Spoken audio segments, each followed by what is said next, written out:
Rome in the late 15th century was a city of contradictions. The marble glow of ancient ruins stood beside palaces dripping with gold. Cathedrals rose higher than any fortress, their spires piercing heaven, yet beneath their sanctified domes, corruption festered like a hidden wound. To walk through its streets was to witness both glory and decay. Merchants haggling in vibrant markets, peasants starving at church steps, cardinals carried on litters draped in silk. Here the sacred and the profane were not opposites, they lived side by side, bleeding into each other. And at the heart of it all stood the Vatican, the seat of Christendom, the palace of the Pope, a place meant to embody purity, yet whispered about in taverns and noble courts as a den of sin. In 1492, the man chosen to wear the fisherman's ring was Rodrigo Borgia, who would be crowned as Pope Alexander VI. To the faithful, he was supposed to be the vicar of Christ, shepherd of souls, guardian of moral order. But from the moment his name was announced, suspicion tainted the air.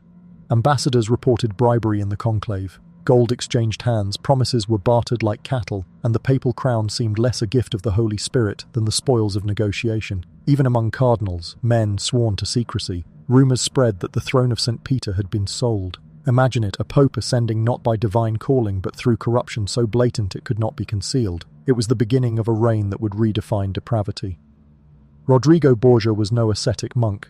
He was a man of immense charisma, a Spanish-born cardinal whose appetite for life was matched only by his hunger for power. He had risen through the ranks under the patronage of his uncle, Pope Calixtus III, securing influence through family ties long before his papal election. By the time he placed the triple crown upon his head, he had already fathered children, openly kept mistresses, and lived with a brazenness that shocked even Renaissance Italy, a society hardly innocent of vice. But what made him infamous was not simply that he sinned. Many rulers sinned. Many popes before him had been accused of lust, greed, and cruelty. No, Alexander VI earned his place in history because he did not hide it. He transformed the Vatican into a theatre of indulgence. He cloaked orgies as banquets, lust as ritual, and corruption as politics. As his reign began, courtiers and diplomats whispered of his mistress, Vanosa dei Catanei, and of his illegitimate children he would later elevate to positions of immense power. And soon came Giulia Farnese, a woman so young and beautiful she was mockingly called the Bride of Christ, paraded as the Pope's lover for all of Rome to see. These were not hidden affairs. They were flaunted, gilded, wrapped in jewels and ceremony, as if holiness itself had been mocked. Now imagine yourself in that time. You are a pilgrim travelling from distant lands to Rome, hoping to see the Holy Father. You expect a saintly figure, a man bathed in prayer and humility. Instead, you arrive to hear stories of feasts where naked courtesans danced by candlelight, where sacred halls echoed not with hymns but with laughter, moans, and the clinking of goblets. How would your faith survive such a sight? How would you reconcile the kingdom of God with the kingdom of flesh? This was the paradox of Alexander VI. He ruled in an age of breathtaking beauty, Michelangelo painting, Leonardo da Vinci sketching visions of the divine. And yet, in the shadow of these geniuses, the Pope was remembered not as a patron of art, but as a patron of sin. His papacy became the symbol of everything critics of the Church feared, a betrayal of faith, a man cloaked in holiness, yet drowning in greed, desire, and cruelty. And this is where our journey begins. Because Alexander VI's story is not merely one of personal indulgence, it is the story of how unchecked power corrodes the soul, how forbidden secrets rot an institution meant to uplift humanity. His reign was marked by whispered scandals so lurid they still haunt history books. Incest between siblings, orgies inside papal walls, poisonings disguised as divine punishment. Viewers, as we step deeper into this tale, remember this.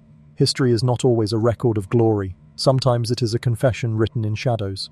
Alexander VI's Vatican was one such shadow, a reminder that when holiness is fused with corruption, the result is not just scandal but tragedy. If you find yourself already chilled by this glimpse into the papal palace, stay with us. Ahead lie the secrets no sermon dared to speak, the forbidden nights behind closed doors, and the twisted family drama that consumed the Borgia name. So let me ask you, what happens when the man meant to save souls instead sells them for gold, for power, for desire? Before the papal throne, he was a Spanish cardinal's son, clever, ambitious, and already notorious for his insatiable appetites. Rodrigo Borgia's story does not begin in Rome's gilded halls, but in the dusty, sun-scorched lands of Spain. Born in 1431 in the small town of Zátiva, he entered the world not as a holy figure, but as the nephew of a man whose ambition would pave his path to unimaginable power, Alfonso de Borja, who would later become Pope Calixtus III. Nepotism was the air Rodrigo breathed before he could even speak. In his veins flowed not only the blood of priests and nobles, but the hunger for survival in a world where family ties could mean the difference between obscurity and empire. From the start, Rodrigo's life was shaped less by divine providence than by human calculation. His uncle Alfonso recognized in the boy a sharpness of mind, a calculating patience, and a charm that could disarm even his enemies. Rodrigo was brought to Rome at a young age, his future sculpted not by prayers but by opportunity. It was here, within the beating heart of the Catholic Church, that his character was forged, a character destined to blur the line between sanctity and sin. Rome in the mid-15th century was a city of contradictions. Cathedrals soared toward heaven while its alleys festered with corruption. Priests recited sermons on purity by day and indulged in debauchery by night. Rodrigo quickly learned that holiness was often a mask, and power the true sacrament. By the time his uncle ascended as Pope Calixtus III in 1455, Rodrigo's path was assured. At just 24 years old, he was appointed cardinal deacon, a staggering rise for someone so young. But Rodrigo's ambition was matched by appetites that scandalized even his peers. Whispers spread through the College of Cardinals. The young Borgia was handsome, magnetic, and utterly unashamed of his passions. He took mistresses openly, fathered illegitimate children without remorse, and entertained feasts where piety was drowned in wine. For a man expected to embody chastity, Rodrigo flaunted his sins with a brazenness that both shocked and fascinated Rome. You might imagine him as a contradiction, a holy man preaching humility while riding through the city in gilded carriages, surrounded by servants and women. But to Rodrigo there was no contradiction at all. Power and pleasure were inseparable. Sanctity was a costume to be worn when useful. His philosophy was clear. If God had given him charm, wit, and ambition, why not use them all to ascend? Behind closed doors, Rodrigo was a strategist as much as a seducer. He cultivated alliances with noble families, offering favors and protection in exchange for loyalty. He understood Rome's undercue, rent of cruelty, the way daggers hid behind smiles, the way poison could be poured into goblets at feasts. To survive, one needed not purity but cunning. Rodrigo excelled in both. Even early on, scandals shadowed his name. Contemporary chronicles accuse him of keeping multiple mistresses, the most infamous being Vanozza dei Catanei, with whom he fathered several children, including the notorious Cesare and Lucrezia Borgia. For most clerics, such transgressions would have destroyed their careers. For Rodrigo, they only seemed to add to his mystique. His rivals grumbled, yet they often found themselves drawn into his orbit, seduced by his ability to turn enemies into allies, or to ruin them entirely if they refused. Psychologically, Rodrigo's duality is chilling. He could spend the morning kneeling at an altar, murmuring prayers with apparent devotion, then spend the evening in a bedchamber, indulging desires that mocked the very vows he had taken. To him, these contradictions were not hypocrisy, they were survival. In a church riddled with corruption, to appear spotless was not just impossible, it was dangerous. Better, Rodrigo believed, to embrace the shadows and master them. Think about this. Rodrigo's rise was not merely the product of luck or family ties. It was the product of a mind that saw the church not as a divine institution, but as the greatest stage for human ambition. Every sermon, every mass, every ritual, these were tools to shape perception, to mask desire beneath incense and holy chants. Rodrigo Borgia was not playing the role of a priest, he was rewriting what priesthood meant. His charm was legendary. Accounts describe his ability to disarm with a smile, to win loyalty with promises whispered in private chambers. Women were drawn to him not only for his power, but for his intoxicating charisma. Men, too, found themselves under his influence, swayed by his ability to turn conversation into manipulation. Rodrigo understood people's fears, their hungers, their secret longings, and he used them all. It is tempting to view his early years as a prelude to scandal, but in truth, they set the foundation for everything that followed. Here was a man who blended sanctity and sin so seamlessly that even his critics could not untangle one from the other. His uncle's papacy secured him a seat at the table of power, but it was Rodrigo's own ruthlessness, appetite, and brilliance that ensured he would remain there long after Calixtus III was gone. This is where the shadow of destiny grows long. Rodrigo's early scandals, the mistresses, the illegitimate children, the whispers of corruption, were not obstacles. They were the building blocks of his reputation. Each sin became a stepping stone, each rumor a thread woven into the legend of a man who would one day become Pope Alexander VI, remembered not for holiness but for indulgence, lust, and an empire of corruption. And as you listen, ask yourself, was Rodrigo Borgia truly a monster from the start, or was he a mirror of the world that raised him? Was he simply more honest than others about the desires that burned beneath the vestments of Rome?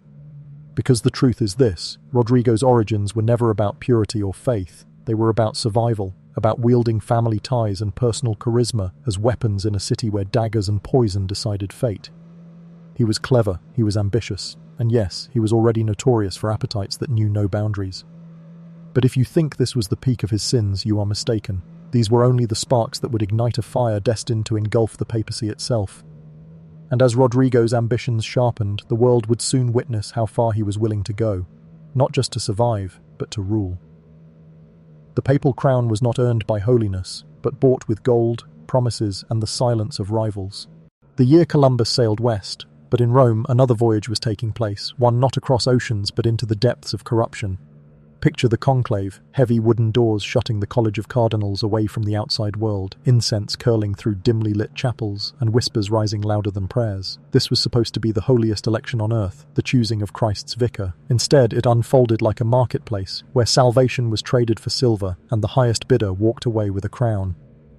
Rodrigo Borgia entered this conclave not as a humble servant of God, but as a master of manipulation. His rivals underestimated him, assuming his scandals, his mistresses, his illegitimate children would weaken his chances. But Rodrigo had spent decades studying human greed, and he knew its price. To some it was land, to others gold, to many it was the promise of power, and Rodrigo had plenty of all three to offer.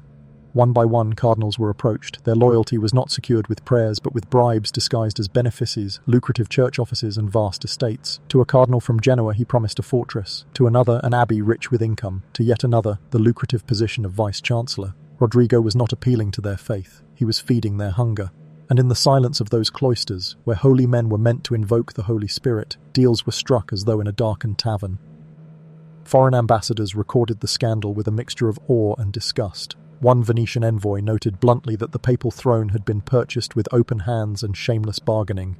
Another from Milan wrote home that never before had the dignity of the papacy been so thoroughly mocked. Even before Rodrigo Borgia took the name Alexander VI, his reign was already poisoned with suspicion. And yet the irony is as sharp as a dagger. The world's greatest spiritual office, the throne of St. Peter itself, was delivered not by divine inspiration, but by simony, the ancient sin of buying sacred power.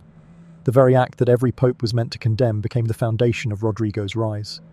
Pause for a moment and think about that. You are told the pope is chosen through prayer, through the guidance of the Holy Spirit. Imagine being a believer in 1492, placing your faith in this process, only to hear rumours that the man now called Holy Father had essentially bought the title like a merchant buying cloth at a market stall. What happens to faith when its highest symbol is corrupted? What happens to the soul of Christendom when its shepherd wears a crown stained with gold and lies? Rodrigo knew the answer. Power was stronger than purity. Once elected, few dared oppose him. The bribes had worked too well. Those who had accepted his favours were now bound to him, trapped in webs of obligation. Silence was the price of survival, and silence Rodrigo purchased in abundance. But the seeds of distrust had been planted. Whispers spread beyond the Vatican walls, trickling into the streets of Rome and across Europe. Ordinary believers may not have understood the intricate politics of conclaves, but they understood hypocrisy. They watched as Alexander VI stepped onto the balcony, blessing the crowds with hands they imagined still slick with gold. They saw not a spiritual father, but a man who had corrupted the very act of becoming pope. Psychologically, Rodrigo's election reveals his deepest belief that everything and everyone had a price. Holiness was not an ideal to aspire to, it was a tool, a costume, a mask. To him, sin was not a crime but a currency. This worldview would define his papacy, turning Rome into a stage where lust, betrayal, and blood would become routine. And yet there is another layer here, a cruel irony that history loves to repeat. For even as his enemies condemned his methods, many secretly envied his success. After all, he had played the game and won. In a city built on ambition and corruption, Rodrigo Borgia had simply been the boldest player. But winning the crown came with a cost. From the very first day of his papacy, Rodrigo carried not just authority, but suspicion. He would forever be the pope who bought his title. Every action, every decree, every scandal that followed was filtered through that truth. And for a man already infamous for excess, it meant his enemies never had to work hard to paint him as the most perverted pope in history. This moment, the conclave of 1492, was more than an election, it was the crossing of a threshold. Once Rodrigo became Alexander VI, there was no turning back. His reign would not be about restoring the church's purity, but about indulging his dynasty's power, his pleasures, and his obsessions. The silence of rivals had been bought, but silence does not last forever. Because in the shadows of Rome, resentment smouldered, waiting for the moment when gold would no longer be enough to silence truth. And soon, those whispers of corruption would give way to darker rumours, orgies in Vatican halls, incestuous whispers, and sins too forbidden to ignore. The Sistine's incense mixed with perfume and sweat as Rome's holiest palace became a theatre of forbidden pleasures.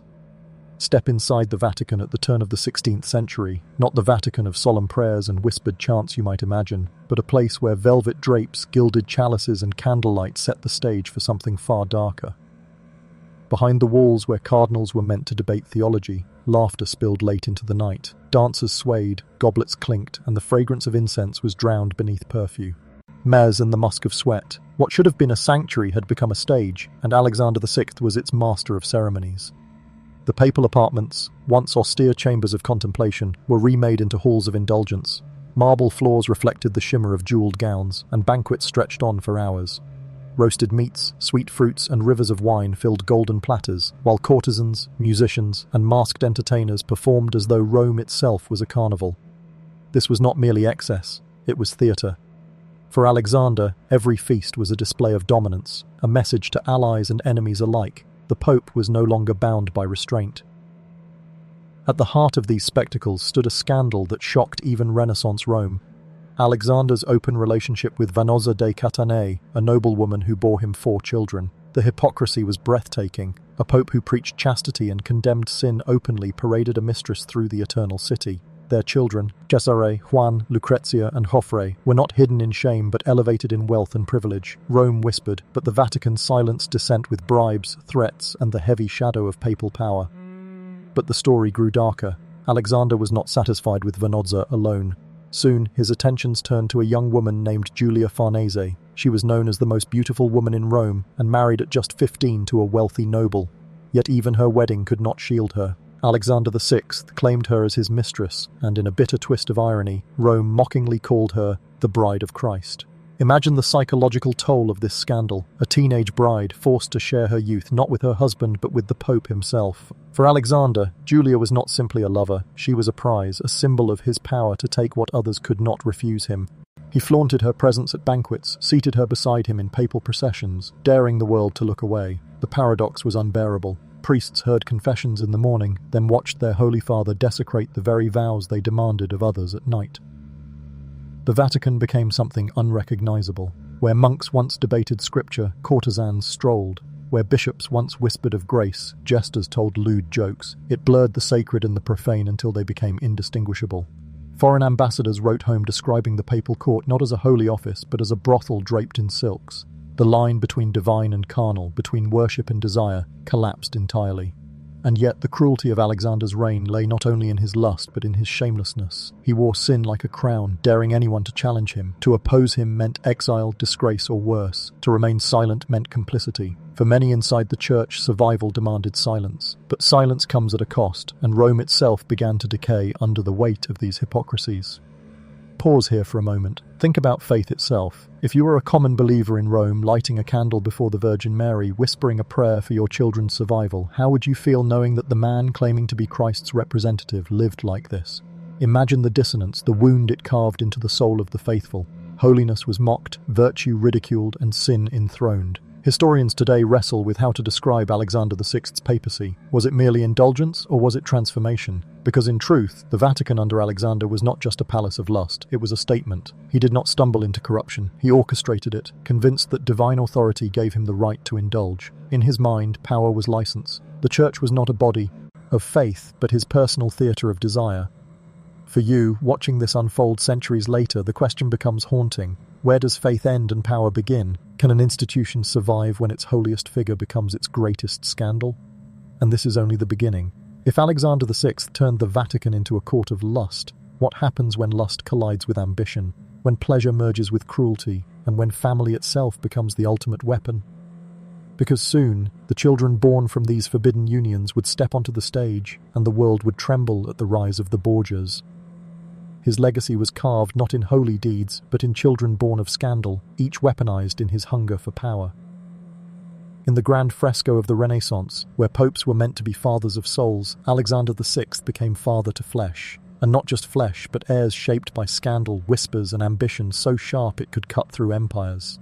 His children, Cesare, Lucrezia, Giovanni, and Joffre Borgia, were not hidden in the shadows of secrecy as one might expect. Instead, they were thrust into the spotlight, ornaments of legitimacy in a reign built upon illegitimacy. Each child born of sin became a pawn, a weapon, and ultimately a reflection of their father's darkest ambitions. Cesare Borgia, perhaps the most infamous of them all, was moulded from an early age not for the church but for conquest. Appointed a cardinal while barely out of his youth, he wore crimson robes not for devotion but as armor, a stepping stone toward temporal power. His ambition burned with the intensity of a man who could never be satisfied with mere ritual. He was ruthless, cunning, and utterly loyal to his father's vision. If Alexander VI could not rule Europe with sermons, Cesare would do it with steel. Chroniclers of the time saw in him not a priest but a prince of blood, cloaked in sanctus, itty only for appearance's sake. And when the time came, Cesare shed the cloth without hesitation, trading the mitre for the sword, leaving behind a trail of corpses that testified to his hunger. Then there was Lucrezia. Beautiful, intelligent, and endlessly controversial, she became the face of the Borgia family's strategy of alliances. But her beauty was not her own, nor her heart. Both were used as bargaining chips by her father and brother in their endless pursuit of influence. Married 3 times, each union was carefully calculated to tie the Borgias to powerful Italian families. Yet beneath the veil of political maneuvering lay rumours darker still. Enemies whispered of incestuous ties between Alexander and Lucrezia, between Cesare and his sister, whispers that may have been lies or may have been truths too disturbing to record openly. In Rome, rumour and reality often danced so closely that the line blurred, leaving Lucrezia's name forever stained with shadows not entirely of her making. Giovanni, also known as Juan, was favoured openly by Alexander VI. Unlike Cesare, whose brilliance was honed into sharpness, Giovanni's power was indulgent and reckless. He was given titles, lands, and soldiers, yet lacked the discipline or strategy to wield them effectively. His life was marked not by victories but by arrogance, by a careless cruelty that drew hatred even from within his own household. His mysterious death, his body found floating in the Tiber River, pierced by multiple wounds, remains one of the darkest scandals of the Borgia saga. Was it an assassination ordered by rivals, or was it fratricide, Cesare finally eliminating a brother who stood in the way? The truth lies buried in water and whispers, but the effect was undeniable. Even death became a stage for the Borgias' tangled web of ambition and betrayal. And finally, Joffre, the youngest, often forgotten but no less a pawn in the family game, married off while barely more than a boy. His bride was Sancha of Aragon, a woman whose beauty and entanglements drew her into the orbit of both Cesare and Giovanni. Again whispers flourished, scandals of shared lovers, jealousies and betrayals, all circling the name of Borgia. For Joffre, life was not his own. He was not a man free to love or to live, but a chess piece moved across the board by his father's hand. Together, these children embodied the paradox of the Borgia dynasty. They were born not of holy vows, but of scandalous unions. Yet instead of being hidden in shame, they were weaponized, proof of Alexander VI's audacity. In them, one sees the ruthless calculus of a man who saw family not as sanctuary but as a tool. Love, trust, innocence. These words held no place in the Borgia household. Instead, there was duty to the dynasty, obedience to the Pope who was their father, and the ever-present fear of betrayal. For you, watching from the distance of centuries, imagine the psychological weight carried by these children. To be born into luxury, but know your very existence was a scandal. To wear gold and silk, yet feel the world's eyes burning with accusations of incest, corruption, and sin. To live as a child, yet be used as an instrument of power before you could even choose for yourself. That is not privilege. That is captivity draped in velvet. And yet, in the cruelty of this system, survival became an art. Cesare survived through ferocity, Lucrezia through adaptation, Giovanni through arrogance until it consumed him, and Joffre through compliance. Each path was a desperate attempt to navigate a life scripted by someone else's ambition. Each in their own way mirrored the sins of their father. The enemies of the Borgias did not invent these scandals out of nothing. Chroniclers like Johannes Burchard, the papal master of ceremonies, documented with horror the indecencies within the Vatican walls. Foreign envoys sent letters home, describing the Pope's children parading through Rome as though they were royalty, even as Walibchim. Whispers of their origin clung to them like shadows. Whether every rumour was true hardly mattered. Perception became reality, and the perception was damning. The Vicar of Christ had raised not saints, but a dynasty of sin. It is here that dramatic irony cuts the deepest. The Pope, who should have embodied holiness instead, left behind children who became infamous not for piety but for scandal. His family name, etched into history, became synonymous with corruption, lust, and betrayal. Alexander VI had sought to carve his legacy in flesh and blood, but what he built was a dynasty haunted by rumour, tainted by whispers, and doomed by ambition. Now ask yourself, what happens when these children, born of sin and forged in scandal, grow to claim power for themselves? When pawns become players and the game turns bloody? Because the rise of the Borgia children would not merely echo their father's sins, it would amplify them into a storm that would shake all of Italy. One night in the Vatican, candles lit not for prayer but for flesh, where daughters, courtesans and nobles danced naked. Imagine, if you will, stepping into a hall of the Vatican not as you know it, silent, sacred, suffused with incense and prayer, but as it was on one infamous night in 1501. The marble gleamed not with holy reverence but with the soft flicker of hundreds of candles, their flames licking shadows onto frescoed walls that had once depicted the saints. The air was thick, not with devotion, but with musk, wine, and the sweet, cloying scent of perfume. On that night, Rome's holiest palace became a theatre of flesh, where the body was worshipped, desecrated, and traded in a spectacle that chroniclers would never forget. This night, whispered across centuries as the banquet of chestnuts, became the most damning stain on the Borgia name. It was no simple feast. It was a ritual of excess, a spectacle of power disguised as pleasure, and its echoes haunt the Vatican's legacy to this day. The setting was carefully arranged. Long tables sagged under roasted meats, exot, Ike fruits glistening with honey, and goblets overflowing with deep red wine that resembled blood in the candlelight. But food was not the true purpose of the gathering. Beyond the feast there waited dancers and courtesans, women dressed in silks so sheer they might as well have been naked, and soon even those silks would be discarded. Chroniclers recorded with both disgust and fascination what followed. A contest of lust staged before cardinals, nobles, and even, it was said, in the presence of Pope Alexander VI himself. According to Johann Burchard, the papal master of ceremonies, whose meticulous records give us a chilling window into that night, the entertainment began with music and dance, but quickly descended into carnality. Daughters of noblemen, courtesans from across Italy, and even married women were said to have stripped bare, parading before the guests as though offering themselves for sale. Coins were thrown onto the floor, not into alms boxes for the poor, but into piles meant for the naked women to crawl after, scrambling in a grotesque parody of charity. You must pause here and consider the sheer irony of it. In the Vatican itself, coins, symbols of indulgences and offerings to the church, were reduced to tokens in a game of flesh. Men cheered, women competed, and the Pope, it is said, sat in approval, blessing the contest as though it bore divine sanction. The scene was nothing less than blasphemy turned into entertainment. And yet this was not simply hedonism. It was politics, psychological warfare dressed as debauchery. By hosting such an event, Alexander VI and his circle displayed the ultimate proof of power, that even morality, even God's supposed representatives, could be bent to their will. To reduce the sacred to the obscene was to demonstrate that no law, spiritual or human, stood above the Borgias. Eyewitnesses describe what followed as a contest of virility, in which courtesans were paired with men in open competition, their acts judged not by intimacy or affection but by endurance and spectacle. The chroniclers, some aghast and others almost voyeuristic, recorded that prizes of fine garments and jewels were awarded to those who performed best. In that grotesque inversion, sin itself was rewarded as though it were virtue. Imagine the psychological atmosphere of that room. Laughter masking unease, lust mingling with fear. Some men would have revelled in the freedom, intoxicated by wine and opportunity. Others surely shivered, realizing the spectacle was more than entertainment. It was a declaration. If the Pope himself endorsed such a night, what morality could hold sway? What sin was left to fear? For you, watching this centuries later, it may seem distant, even unbelievable. Yet the records remain, undeniable and chilling. Burchard, not a gossip monger but a man entrusted with documenting papal ceremonies, wrote of the banquet in grim detail. Foreign ambassadors reported back to their courts with scandalized astonishment, warning that the seat of Christendom had fallen into pagan excess. The Vatican was no longer the Temple of Peter, it was the court of Dionysus, where orgies replaced prayers and the Pope himself was master of ceremonies. The symbolism cannot be overstated. Candles, once lit for vigils and masses, illuminated flesh. Bread and wine, once sacraments of Christ's body and blood, became indulgences in the banquet's feast. The holy transformed into the profane. This was more than sin, it was a ritual inversion of Christianity itself, and that inversion is what shocked the world. But perhaps the most haunting element was the presence of women like Julia Farnese, the Pope's mistress, whispered about as the bride of Christ. She, alongside others, was par excellence. Aided openly, her beauty flaunted before Rome's elites. In her presence the scandal deepened. What did it mean when the Vicar of Christ used a woman, known to all as his lover, as a centerpiece for such nights? It meant the papacy was no longer veiled in hypocrisy. The mask had been thrown aside. Sin was no longer denied, it was enthroned.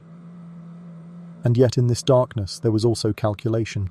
These orgies bound allies and cardinals in complicity. To attend was to be stained. To participate was to share in the guilt. Thus Alexander VI ensured loyalty through sin, weaving webs of corruption that could not easily be broken. If a cardinal whispered rebellion, the memory of his nakedness at the Pope's feast would silence him. If a noble considered betrayal, the shame of his debauchery within sacred walls would bind him tighter than chains. Now step back and feel the weight of it. 1,000 years of church tradition stood as a fortress of morality, and in one night, Alexander VI demonstrated that fortress could be mocked, defiled, and turned inside out. The Vatican, symbol of holiness, became theatre of sin. For believers across Europe, the scandal was devastating. If the Pope himself blessed such horrors, where was the hope of salvation? If God's representative revelled in vice, what chance had the common soul to resist temptation? This is where you see the true danger. It was not the orgy itself, grotesque as it was. It was the shattering of faith, the cracking of trust between believer and church. When shepherds feed themselves on corruption, the flock begins to scatter. The seeds planted in that hall would one day bloom into calls for reformation, into protests that the church had lost its soul. Viewers, this is where I ask you, what would you have felt standing in that room? Revulsion, temptation, fear, or perhaps a sick recognition that power, when unchecked, corrupts not only the body but the soul of nations? Tell me in the comments, do you think faith can survive when its leaders embody its opposite? And as you reflect, remember this: the banquet of chestnuts was not an isolated moment of weakness. It was a mirror of a deeper truth, that sin, once enthroned, demands more, devours more, and leaves ruin in its wake. Because what began as a night of feasting and flesh would soon transform into poison, betrayal, and death, where the Borgia's hunger for power found its darkest expression. Every orgy fed his enemy's fury, and every poisoned chalice whispered of revenge waiting in shadowed corridors. Rome was never a city of silence. Its streets murmured with scandal, its palaces echoed with ambition, and its churches bore witness to both prayer and betrayal. Yet in the reign of Pope Alexander VI, the whispers grew sharper, more venomous, more dangerous. For while his nights of debauchery shocked Europe, they also gave birth to a legion of enemies, men who saw not only sin but opportunity. From Florence came one of the fiercest voices against him, Girolamo Savonarola, a Dominican friar whose sermons burned hotter than the flames he envisioned for sinners. Savonarola stood in the pulpit, thundering against the corruption of Rome, painting vivid images of fire consuming the whore of Babylon, a thinly veiled attack on the Borgia papacy itself. Imagine sitting in his audience, his words cutting like knives. The Pope feasts on lust while Christ bleeds anew. His rhetoric inspired crowds, and his bonfire of the vanities symbolized a purging of the world's corruption. For Alexander, these were not just words, they were daggers. Savonarola's defiance threatened to ignite rebellion, to shake the Vatican's authority, and so, the friar who had dared to call the Pope a heretic would eventually find himself condemned, tortured, and burned at the stake. Was it divine justice or Borgia vengeance disguised as law? History whispers both possibilities, but one truth remains: Alexander's silence, a prophet with fire, even as his own legacy smouldered with scandal. But Savonarola was not alone. Powerful Roman families, the Orsini, the Colonna, the Della Rovere, watched the Borgias rise with clenched fists and sharpened daggers. These families were not strangers to power struggles, they were dynasties as old as Rome itself. To see a Spaniard, a foreigner, enthroned as pope, and his bastard children elevated as princes and princesses, was a humiliation they could not abide. Every banquet Alexander hosted, every mistress he paraded, deepened their loathing. The Colonna family in particular seethed, their palaces buzzing with conspiracies. The Della Rovere, led by Giuliano della Rovere, Alexander's fiercest rival in the conclave of 1492, never forgave his election. Giuliano would one day ascend as Pope Julius II, the warrior pope, but in these years he plotted in shadows, waiting for Alexander to stumble. To his enemies, Alexander's Vatican was a fortress of sin ripe for collapse, and they were more than ready to hasten its fall. And then there was the most insidious weapon of the Renaissance: poison. In a city where daggers could be seen and armies heard, poison whispered death without warning. Rumours swept through Rome that Alexander VI and his son Cesare wielded arsenic like a king's scepter. They were said to invite wealthy cardinals to dinner, pour them goblets of wine sweetened with honey and laced with death. Within days, the victims would weaken, convulse, and die, leaving behind estates ripe for confiscation by the papacy. Foreign ambassadors wrote of this with horror, their letters filled with suspicion. Was the Pope killing his own cardinals to seize their wealth? Or were these whispers born from fear, exaggerations fanned by enemies eager to demonize him? The truth is tangled, hidden by centuries of rumor and political venom. Yet the fear was real. In the Vatican's marble halls, every goblet of wine became a gamble. Every feast could end in laughter or in death.